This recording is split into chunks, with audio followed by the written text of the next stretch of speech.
అందరికీ మరణాత దేవుని యొక్క మహాకృపను బట్టి మరొకసారి దైవవాక్యం నేర్చుకునే అవకాశాన్ని ప్రభు మనందరికీ అందించినందుకు దేవునికి మహిమ కలుగును గాక. ఆమేన్. బైబిల్ మిషన్ స్థాపన దినము కాబట్టి వాక్యము ద్వారా కొన్ని విషయాలు మనం బైబిల్ మిషన్ యొక్క విశేషము గురించి, విశిష్టతను గురించి, ప్రభు యొక్క విమలాత్మ ప్రోక్షణ స్థితిని వాక్యము ద్వారా మనం నేర్చుకుందారు. పరమగీత గ్రంథము 5వ అధ్యాయము 9వ వచనము.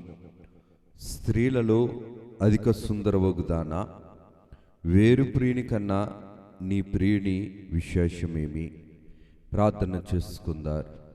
సర్వకృపానిధి, మహిమ కలిగిన తండ్రి, నీ ఘనమైన ఉన్నతమైన విజయ శ్రేష్ఠనామమునకై నీకు అనేకమైన కృతజ్ఞతలు, స్తుతులు, స్తోత్రములు, ప్రణతులు, వినుతులు చెల్లించుకొనుచున్నాము నాయన.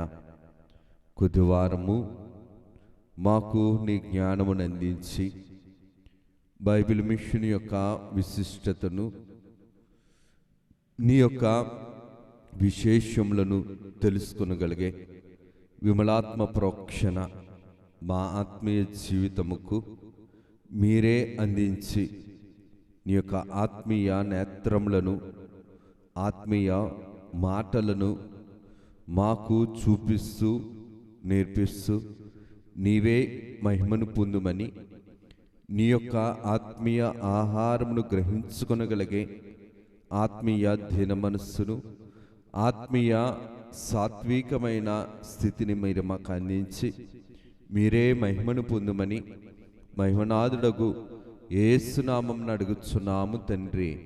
ఆమేన్.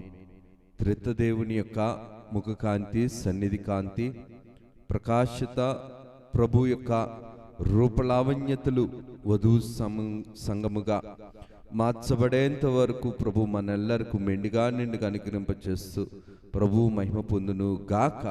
ఆమేన్. దేవుని యొక్క ఆత్మీయ జీవితంలో మనం జాగ్రత్తగా గమనిస్తే కనుక ప్రభు రాయించిన మాట, స్త్రీలలో అధిక సుందరవగుదానా, వేరు ప్రియుని కన్నా నీ ప్రియుని యొక్క విశేషమేమి? సంఘము దేవుని కోసము సాక్ష్యము చెప్పవలసిన స్థితి, సంఘము దేవుని యొక్క దైవస్థితిని ప్రకటించవలసిన స్థితి ఈ యొక్క వాక్యములో మనకి కనబడుతుంది. వధు సంగముగా మార్చబడిన వరుడు కొరకు అనగా నీతి సూర్యుడగు యేసుక్రీస్తు కొరకు తను తాను పరిశుద్ధాత్మ తండ్రి గారి యొక్క సహాయముతో సిద్ధపడుచున్న సంఘము, వధువు సంఘముగా మార్చబడుతున్న సంఘము, వరుని కొరకు సిద్ధపడుచున్న ఈ సంఘము దగ్గరికి వచ్చి అడుగుతున్న మాట ఏమిటనిసినంటే, నీవు ఎదురు చూస్తున్నా, నీవు ఎవరి కోసమైతే అలంకరించుకొని ఉన్నావో, ఎవరి కోసమైతే ఎదురు చూస్తున్నావో, ఎవరిని ఎదుర్కొనుటకు సిద్ధమై ఏ స్థితిలో నీవు ఉంటున్నావో, ఈ యొక్క వరుడైన యేసుక్రీస్తు ప్రభు యొక్క విశేషమేమిటి? నీ వరుని యొక్క విశేషమేమిటి? నీ ప్రియుని యొక్క విశేషమేమిటి? నీ సంఘం యొక్క విశేషమేమిటి? నీ బోధిస్తున్న బైబిలు గ్రంథం యొక్క విశేషమేమిటి? నీవు దేవుని మాటను వెంబడిస్తున్న దేవుని మాట యొక్క విశేషమేమిటి అని ఒకరోజు మన ఆత్మీయ జీవితంలో ప్రశ్నను ఎదుర్కొనే పరిస్థితులు చాలా మనం ఎదుర్కొని ఉన్నట్లు ఉంటాం.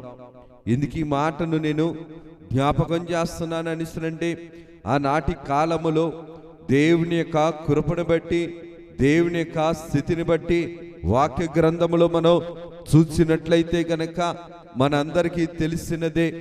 యాకోబు గారి యొక్క జీవితములో లేయాను పెళ్లి చేసుకున్నారు కానీ విశేషముగా లేదు, కానీ సౌందర్యముగా లేదు కనుక, విశేషముగా లేదు కనుక, హృదయాంతరంగా లేదు కనుక, హృదయానుసారంగా లేదు కనుక రాహేలు తన యొక్క సమీపమునకు భారీగా చేరేంత వరకును కూడా యాకోబు గారు ఏమై ఉన్నారని అంటే రాహేలు కొరకు తన ప్రయాసపడినట్టుగా వాక్యంలో మనం చూడగలుగుతున్నాం. రాహేలు కోసం ఎలాగైతే దేవుని యొక్క ప్రేమను బట్టి, దేవుని యొక్క కార్యక్రమమును బట్టి, సంకల్పమును బట్టి దేవుని మీద తీర్మానము చేసుకుని ఎలాగైతే సిద్ధపడి ప్రయాసపడ్డాడో, ఎలాగైతే సౌందర్యవంతురాలైన రాహేలును సంపాదించుకున్నాడో, సంఘమైన మనము కూడా లోకములో ఎన్ని సంఘములు ఉన్నప్పటికీ కూడా దేవుని యొక్క ముఖకాంతిని, దేవుని యొక్క సన్నిధి కాంతిని, దేవుని యొక్క ప్రకాశతను, దేవుని యొక్క తేజస్సును అనుభవించే సంఘము ఏ సంఘం అంటే దేవునితో మాట్లాడుతున్న సంఘము, దైవ సన్నిధి చేస్తున్న సంఘము, దైవ సన్నిధి అనుభవముతో దేవుణ్ణి ముఖాముఖిగా చూస్తున్న సంఘము. మోషే గారు సినాయి పర్వతం మీద ఏ విధముగా అయితే దేవుణ్ణి ముఖాముఖిగా చూసి దైవ బలమును, దైవ శక్తిని ఎలాగైతే అందుకున్నారో, పొందుకున్నారో, అనుభవించారో, ఇశ్రాయేలులకు నేర్పించారో, ఇశ్రాయేలుకు కనబడ్డారో, అటువంటి ఆత్మీయ అనుభవం కలిగిన సంఘమే ఏ సంఘం అంటే స్త్రీలలో అధిక సుందరివి అగుదానా, స్త్రీలలో అధిక సుందరి వగుదానా, వేరు ప్రియుని కన్నా నీ ప్రియుని విశేషమేమిటి? ప్రియుడనేవారు ఒకలే ఉంటారు, వేరే ప్రియుడనేవారు ఎందుకు ఉపయోగించారని అంటే లోకములో ఎంతమంది ఉన్నా సరే యేసుక్రీస్తు ప్రభు యొక్క దేవుడు చెప్పుకున్న యేసుక్రీస్తు ప్రభు యొక్క కార్యము మాత్రమే పరిశుద్ధమైనది. భూలోకములో ఎంతో మంది దేవుళ్ళని చెప్పుకున్నారు కానీ యేసు ప్రభు యొక్క స్థితి జాగ్రత్తగా మనం గమనించినట్లయితే యేసు ప్రభు మాత్రమే పాపిని రక్షించడానికి తన పరిశుద్ధమైన పరలోకపు స్థితిని అంతటిని విడిచిపెట్టి పరిశుద్ధముగా ప్రాణమును అర్పించిన దేవుడు యేసుక్రీస్తు ప్రభు మాత్రమే.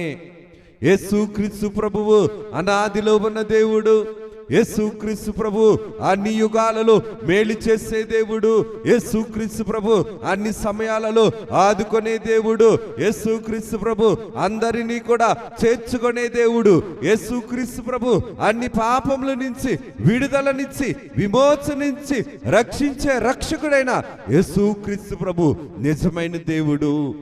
ఈ నిజమైన రక్షణ అంతస్తు నుంచి ప్రభు అన్న మాట ప్రకారము నేనుండు స్థలమున మీరును ఉండులాగున ప్రభు యొక్క పరలోకపు స్థితిలోనికి సంఘము చేర్చబడటానికి ప్రభు దృష్టిలో సిద్ధపడవలసిన వారమై ఉన్నాం.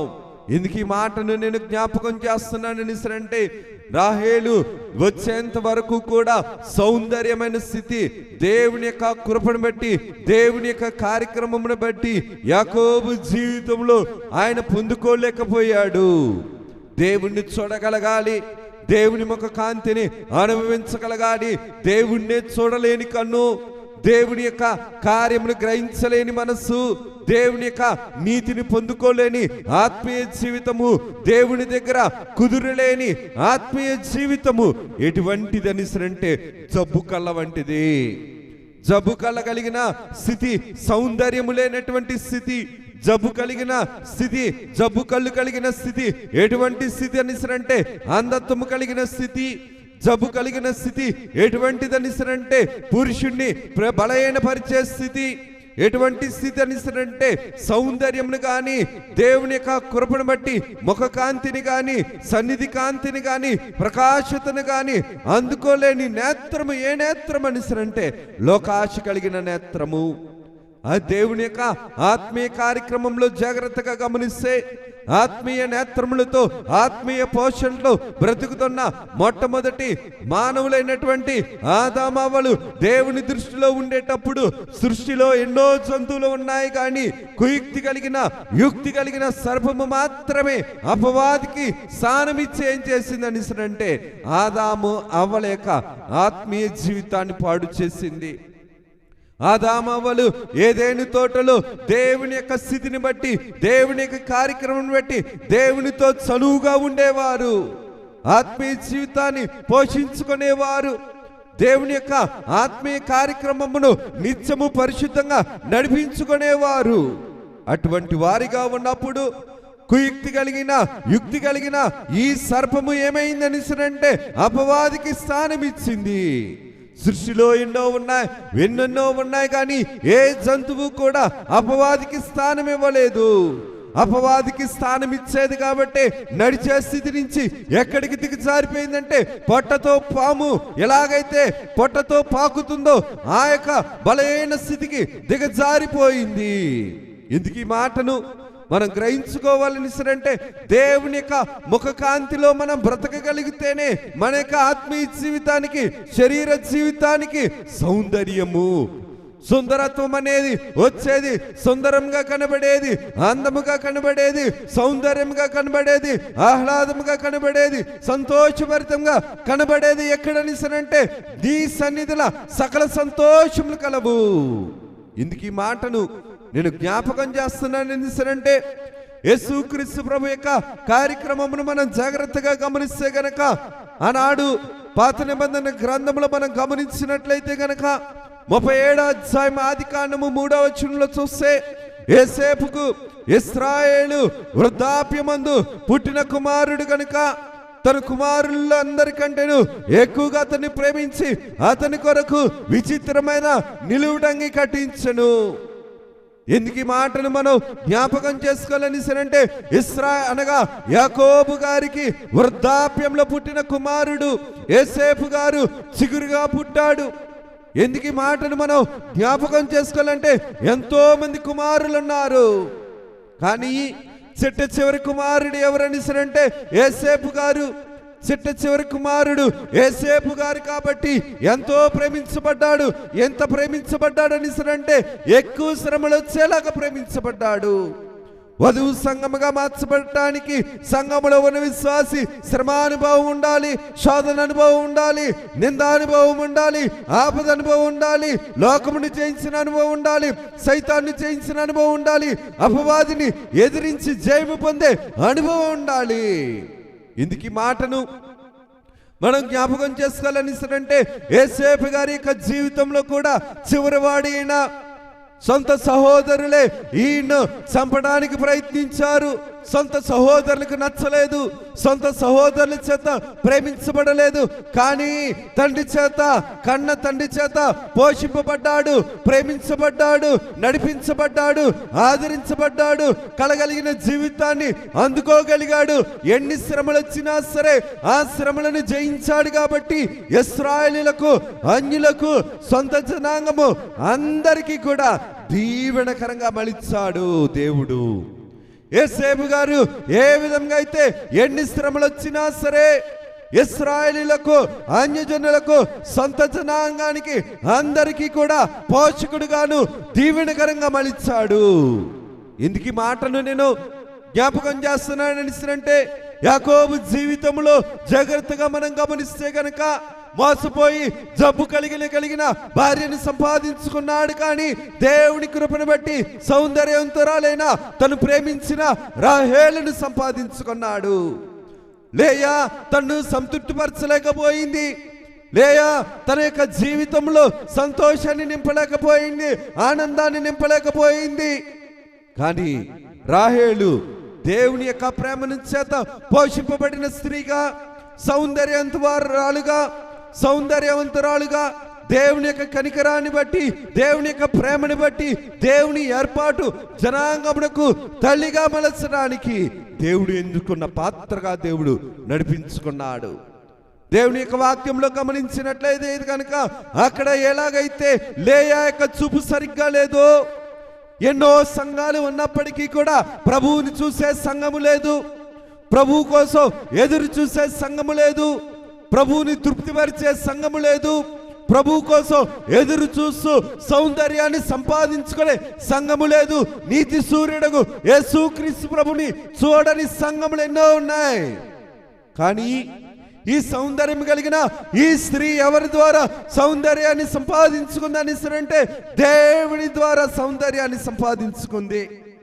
ఎంతో మంది అన్నలు ఉన్నారు కానీ చెట్ట చివరి వాడైనా తమ్ముడిని ప్రేమించలేని వారు, తమ్ముడిని నిందించిన వారు, తమ్ముని చంపడానికి ప్రయత్నించిన వారు ఉన్నారు. ఇందుకు ఈ మాటను నేను జ్ఞాపకం చేస్తున్నానని ఇస్తానంటే, సహోదరులు అన్నవారే దేవుని యొక్క కృపను బట్టి ఏర్పాటులో ఉన్న యోసేపును గ్రహించలేకపోయారు. యోసేపు యొక్క ఏర్పాటు కలను తెలుసుకోలేకపోయారు.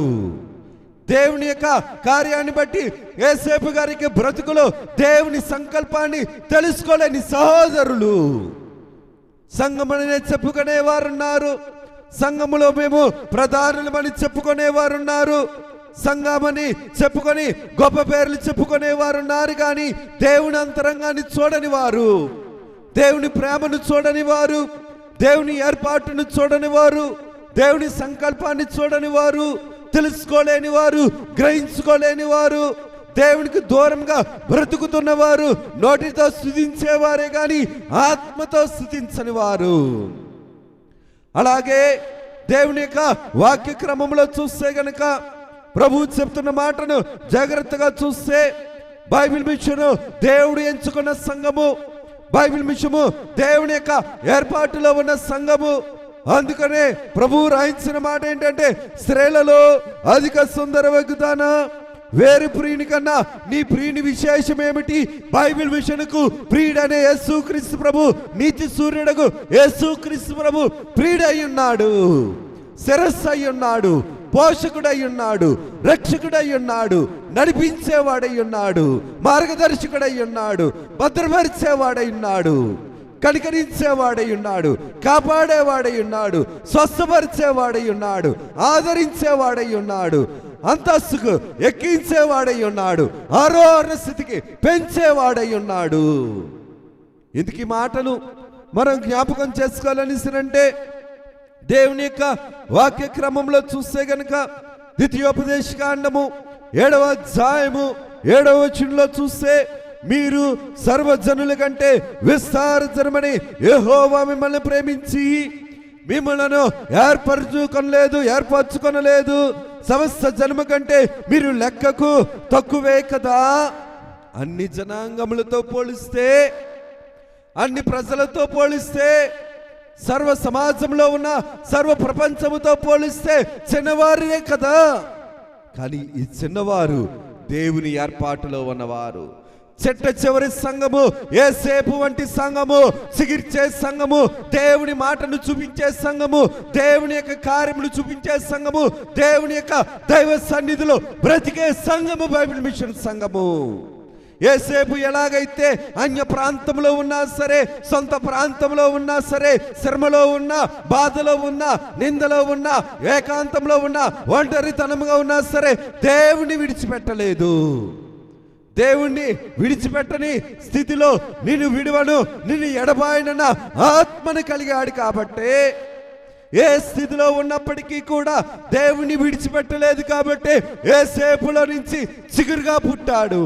యోసేపులో చిగురు పుట్టినట్లు బైబిల్ మిషను ఎలాగ వచ్చిందని అంటే, చిట్ట చివరి మిషను ఇది వధువు సంఘము కోసం వచ్చిన మిషను. వధువు సంఘమును భూమి మీద ఏర్పాటు చేయడానికి వచ్చిన సంఘము. ప్రభు భూమి మీదకి తండ్రి సంకల్పాన్ని ఎలాగైతే నింపడానికి, పోషించడానికి యేసుక్రీస్తు ప్రభు శరీరధారిగా వచ్చాడో, ప్రభు అంతరంగంలో నుంచి బైబిల్ మిషను భూమి మీదకి ఎందుకు వచ్చిందని అంటే, వధువు సంఘాన్ని అందించడానికి. ఇది పైనుంచి వచ్చిన మిషను, పైనుంచి వచ్చిన మిషన్ కాబట్టి, ఇది పైనుంచి వచ్చిన మిషన్ కాబట్టి, పరలోకమును అంతస్తుకి చేర్చే మిషన్ కాబట్టి తిరిగి ఎక్కడికి వెళ్తుంది అంటే పైకి వెళ్ళే మిషనే. చాలా మంది అన్నారు, గాలిలో రాశారు కదా, గాలిలో కలిసిపోతుందని అన్నారు. కానీ ప్రభు అన్నమాట, గాలి ఎక్కడి వరకైతే ఉంటుందో బైబిల్ మిషన్ యొక్క స్థితి కూడా అక్కడి వరకు వ్యాపిస్తుంది. భూదిగంతాల వరకు వ్యాపించే బోధ క్రొత్త విషయంలో లేనిదే. ఎందుకు ఈ మిషను? నమ్మని వారు బైబిల్ మిషన్ యొక్క ప్రాబల్య బోధలు విని ప్రభువుని అడిగి తెలుసుకునండి. నీ ప్రియుని యొక్క విశేషం ఏమిటి? స్త్రీలలో అధిక సుందరి కలిగిన దానా, నీ యొక్క వేరు ప్రియుని కంట నీ ప్రియుని విశేషం ఏంటి? బైబిల్ మిషన్ యొక్క విశేషం ఏంటి అంటే, ఇది మానవుల చేత ఏర్పాటు చేయబడిన మిషన్ కాదు. ఇది పరలోకపు తండ్రి సంకల్పము ప్రకారము భూమి మీదకి దేవుడు తీసుకువచ్చిన మిషను. తల్లి గర్భమును ఉపయోగించుకొని తల్లి గర్భమును ఉపయోగించుకొని యేసుక్రీస్తు ప్రభు భూమి మీదకి ఎలాగైతే వచ్చారో, అలాగే దైవజనులు దేవదాసయ్య గారిని ఆనాడు ప్రవక్తను దేవుడు ఎంచుకొని అయ్యగారి ద్వారా భూమి మీదకి బైబిల్ మిషన్ను దేవుడు తీసుకొని వచ్చారు. ఎందుకు ఈ మాటను నేను జ్ఞాపకం చేస్తున్నానని అంటే, ఎన్నో సంఘాలు ఉన్నాయి, లేయావలే ఉన్నాయి, లేయావలే ఎన్నో సంఘాలు ఉన్నాయి, కానీ దేవుణ్ణి చూడలేకపోతున్నారు. చూసే కన్ను లేదు. బైబిల్ మిషను దేవుణ్ణి చూసే కన్ను, దేవుణ్ణి చూపించే కన్ను, దేవుని దగ్గరకు నడిపించే నేత్రము కలిగిన మార్గదర్శకత్వము కలిగిన స్థితి సంఘము ఏంటని అంటే బైబిల్ మిషన్ సంఘము. ఏంటి బైబిల్ మిషన్ యొక్క ప్రత్యేకత, బైబిల్ మిషన్ యొక్క విశేషం ఏమిటి అని దేవుని యొక్క వాక్య గ్రంథములో మనం గమనించుకుంటే గనక, ఆనాడు లేయా ఎలాగైతే పురుషుని యొక్క ప్రేమను కోల్పోయిందో, దేవుని యొక్క ప్రేమను స్వతంత్రించుకున్న సంఘము రాహేలు సౌందర్యంగా మార్చబడి యాకోబు ప్రేమను ఎలాగైతే సంపాదించుకుందో, బైబిల్ మిషన్ సంఘము దేవుని ప్రేమ చేత పోషింపబడుతున్న సంఘము. ఇందుకు మాటను నేను జ్ఞాపకం చేస్తున్నానని అంటే, నాటి కాలములో దేవుని యొక్క కృపను బట్టి చూడగలిగితే గనక ద్వితీయోపదేశ కాండము 20వ అధ్యాయంలో చూస్తే, నీవు నీ శత్రువులతో యుద్ధమునకు పోయి గొర్రెములను రథములను మీకంటే విస్తారమైన జన్మను చూసినప్పుడు మీరు భయపడవద్దు, ఐగుప్తు దేశంలో నుండి నిన్ను రప్పించిన నీ దేవుడనే యెహోవా నీకు తోడుగా ఉన్నాడు. బైబిల్ మిషన్కు దేవుడు తోడుగా ఉన్నాడు. ఓ బైబిల్ మిషన్ విశ్వాసి, నీవు బైబిల్ మిషన్ విశ్వాసి అయితే, దైవ సన్నిధి చేయగలిగితే, దైవ సన్నిధి ప్రత్యక్షతలు అందుకోగలిగితే దేవుడు నీకు తోడుగా ఉన్నాడు.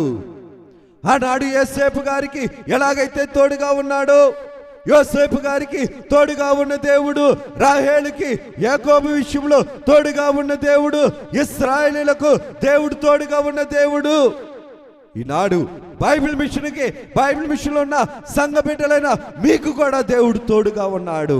నిన్న నేడు నిరంతరము ఏకరీతిగా ఉన్న దేవుడు, మారని దేవుడు.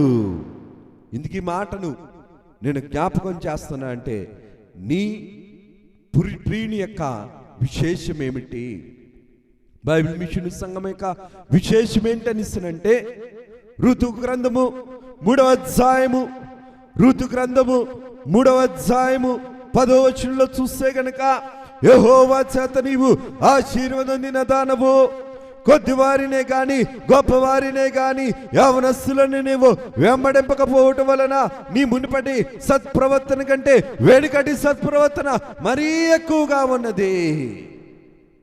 బైబిల్ మిషన్ నడిపించేది యేసుక్రీస్తు ప్రభు, బైబిల్ మిషన్ పోషించేది యేసుక్రీస్తు ప్రభు, బైబిల్ మిషన్ నడిపించగలిగి పరలోకానికి చేర్చగలిగేది యేసుక్రీస్తు ప్రభు.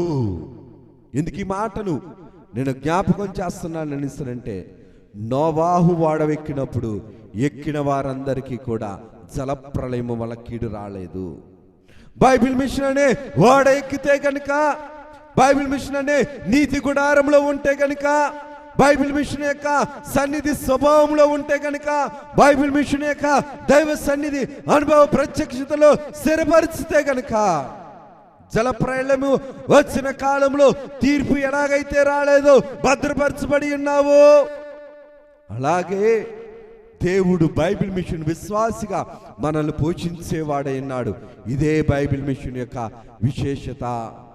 అందుకనే దేవుని యొక్క వాక్య క్రమంలో జాగ్రత్తగా చూస్తే, ఆనాటి కాలంలో దావీదు గారు ఉన్నారు, సౌలు గారు ఉన్నారు.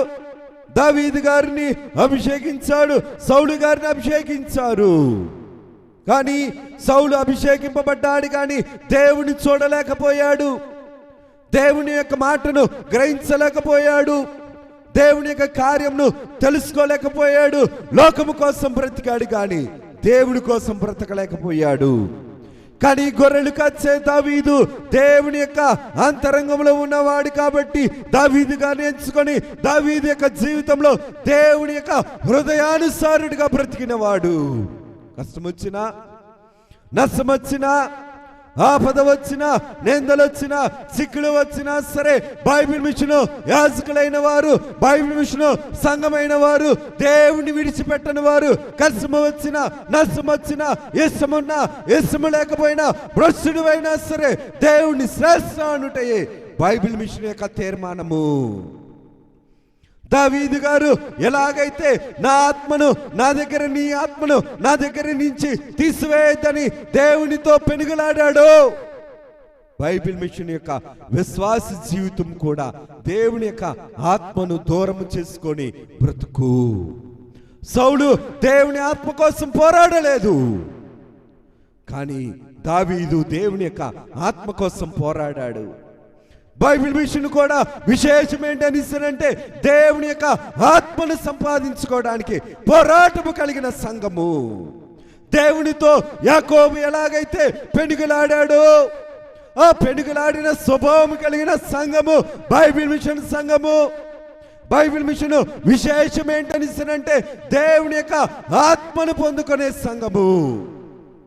ఇందుకు ఈ మాటను నేను జ్ఞాపకం చేస్తున్నాననిస్తానంటే సామెతల గ్రంథము 21వ అధ్యాయము 3వ వచనంలో చూస్తే గనక నీతి న్యాయములను అనుసరించి నడుచుకొనుట బలులు అర్పించుట కంటే యెహోవాకు ఇష్టము. ఇందుకు ఈ మాటను నేను జ్ఞాపకం చేస్తున్నానంటే ఏ మిషన్కి మూలవాక్యము లేనిది బైబిల్ మిషన్కి ఉన్న మూలవాక్యం ఏంటంటే ఆయన మీతో చెప్పునది చేయుడి, ఆయన మీతో చెప్పునది చేయుడి. బైబిల్ మిషన్ దేవుడు చెప్పింది చేసేది. బైబిల్ అంటేనే దేవుడు, మిషన్ అంటేనే పని. బైబిల్ మిషన్ అంటేనే పని. బైబిల్ మిషన్ అంటే దేవుడు చెప్పిన పనిని చేయటయే. అందుకనే చెప్పని పని చేయనిది వస్తీ స్థానాన్ని కోల్పోయింది, రాజు అంతరంగాన్ని కోల్పోయింది, రాజు ఇచ్చిన స్థానాన్ని కోల్పోయింది, రాణి అంతస్తును పోగొట్టుకుంది. కానీ దేన హృదయం కలిగిన, సాత్వికము కలిగిన ఎస్తేరు సౌందర్యంతో వారాలే దేవుని యొక్క కృపను బట్టి రాజరికాన్ని సంపాదించుకుంది. బైబిల్ మిషన్ రాజరికము, పరలోకపు రాజరికం, పరలోకపు వారసత్వం, పరలోకపు జ్యేష్ఠత్వం, పరలోకపు పోషణతో నడవబడుతున్న సంఘం బైబిల్ మిషన్ సంఘం.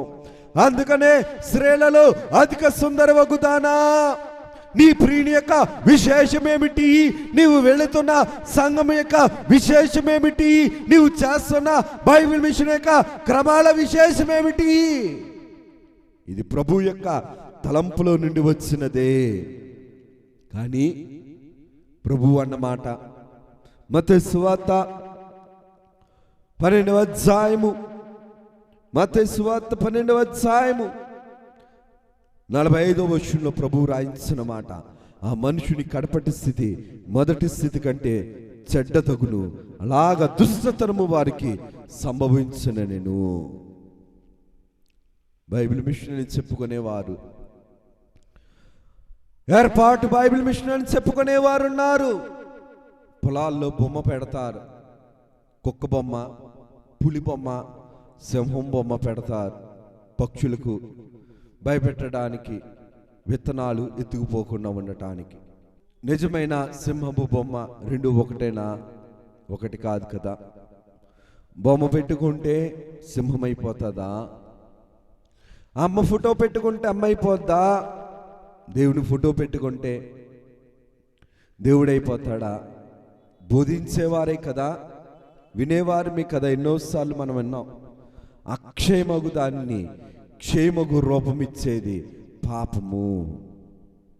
Bible mission అక్షయమైనది.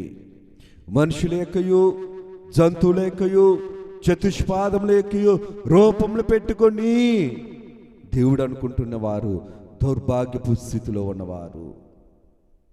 బైబిల్ మిషన్ పేరుని చెప్పుకుంటూ ఏర్పాటు గుంటూరు బైబిల్ మిషన్ కాదని చెదరగొట్టుకున్న స్థితి ఎటువంటిదంటే కడపటి స్థితి మొదటి స్థితి కంటే చెడ్డదగును, అలాగే దుష్టతరము వారికి సంభవించును.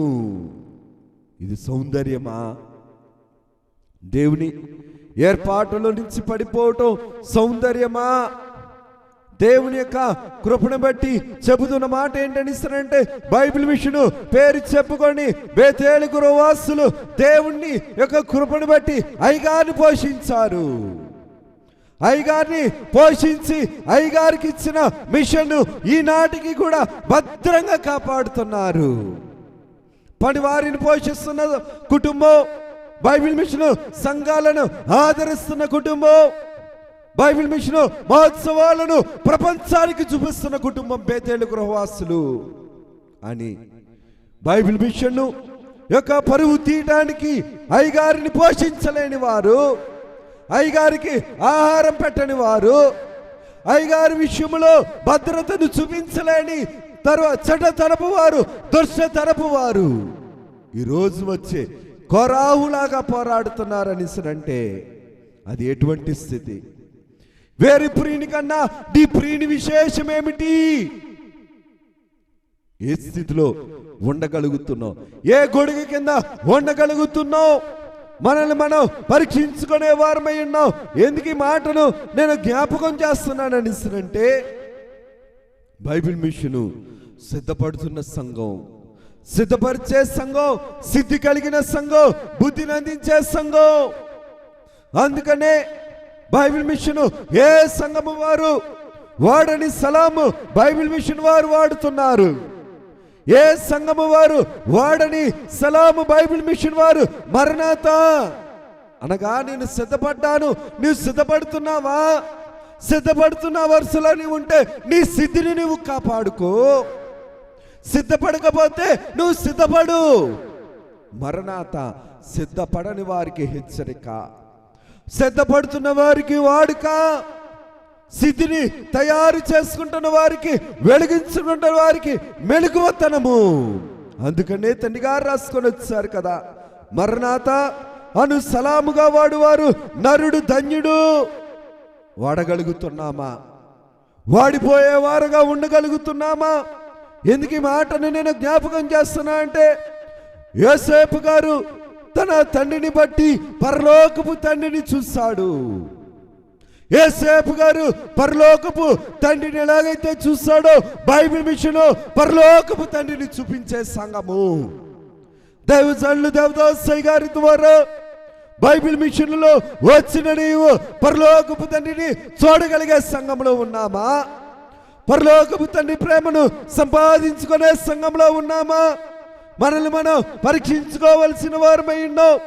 క్రైస్తవ సంఘంలో ఎన్నో సంఘాలు ఉన్నాయి, కానీ ప్రియుని స్వరము వింటున్న సంఘము, ప్రియుని చూస్తున్న సంఘము బైబిల్ మిషన్ సంఘము.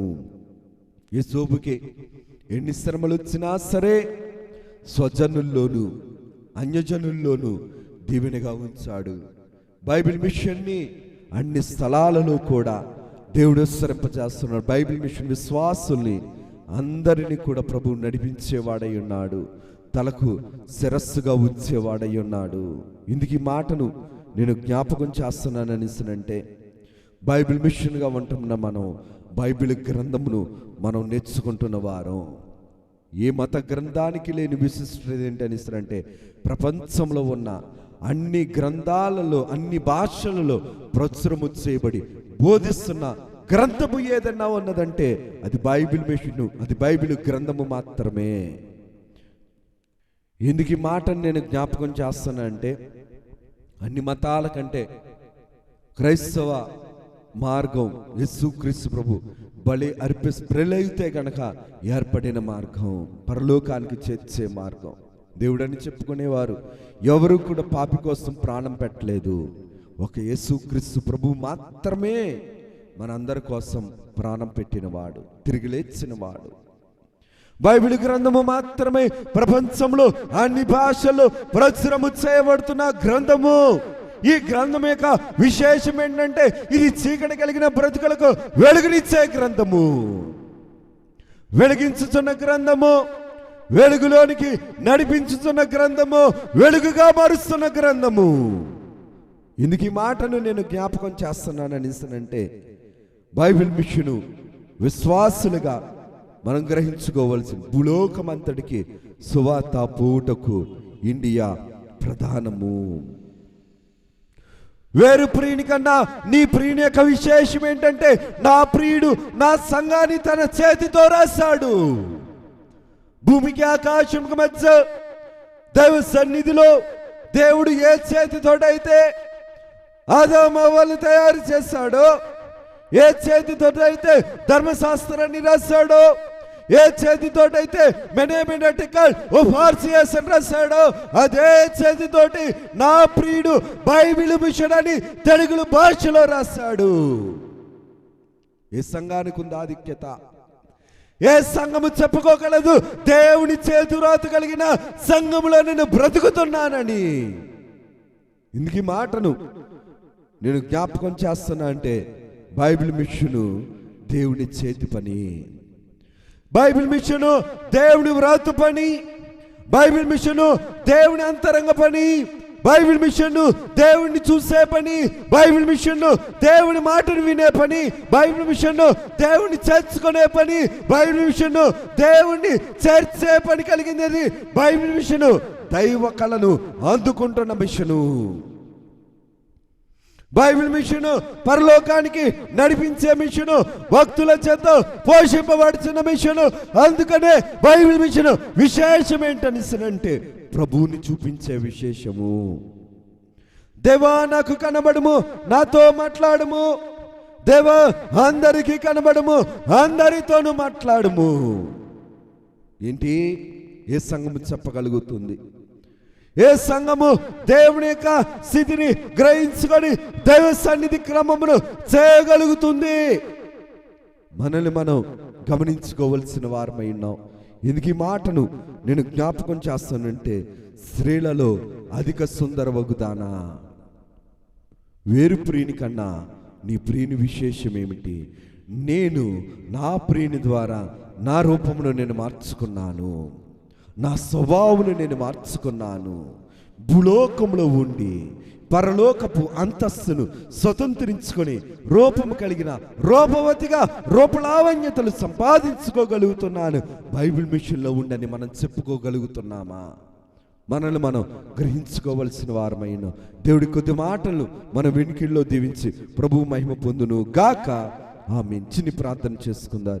సర్వకృపానిధి నీకు వందనాలు. విత్తబడిన వాక్యము మీ దృష్టికి అంగీకారంగాను మేలుకరంగాను, మాకు మేలుకరంగా, నీకు మహిమకరంగా, మాకు దీవెనకరంగా, నీకు ఘనతకరంగా మీరే నడిపించుకొని నీ మిషన్ను నీవు పోషించావు, నువ్వు బ్రతికిస్తున్నావు, నడిపిస్తున్నావు నాయన. అటువంటి గొప్ప కృపను పగల మేఘస్తంభంగా రాత్రి అగ్నిస్తంభంగా మాకు మీరుండి మీరే మమ్ములను మా ఆత్మీయ జీవితాలను పోషించి ఒలీవ మొక్క వలె చిగురించు అహరోడు కర్రవలే మా ఆత్మీయ జీవితాన్ని నిత్యము నడిపించుకొని మీరు మహిమను పొందువని మహిమనాథులకు యేసు నామమున అడుగుచున్నాము తండ్రి.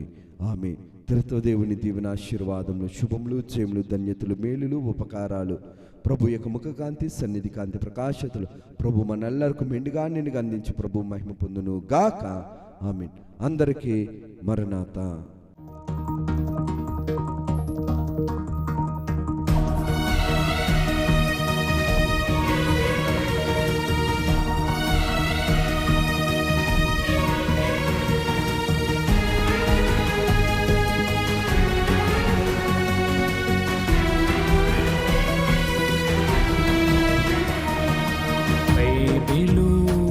ప్రకటన బయలుపరచిన ప్రకటన, యేసయ్య ప్రకటన, దాసయ్య ప్రకటన, పరలోక ప్రకటన, పరిశుద్ధ ప్రకటన, యేసయ్య ప్రకటన, దాసయ్య ప్రకటన, పరలోక ప్రకటన, పరిశుద్ధ ప్రకటన.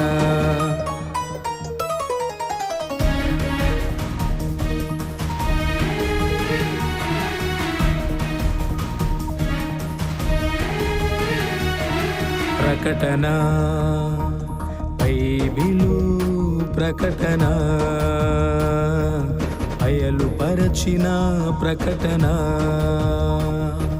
విమలాత్మ ప్రకటన, విజయాత్మ ప్రకటన, విశ్వాసికి ప్రకటన, విజ్ఞాపన ప్రకటన. విమలాత్మ ప్రకటన, విజయాత్మ ప్రకటన, విశ్వాసికి ప్రకటన, విజ్ఞాపన ప్రకటన. ప్రకటన బైబిలు ప్రకటన,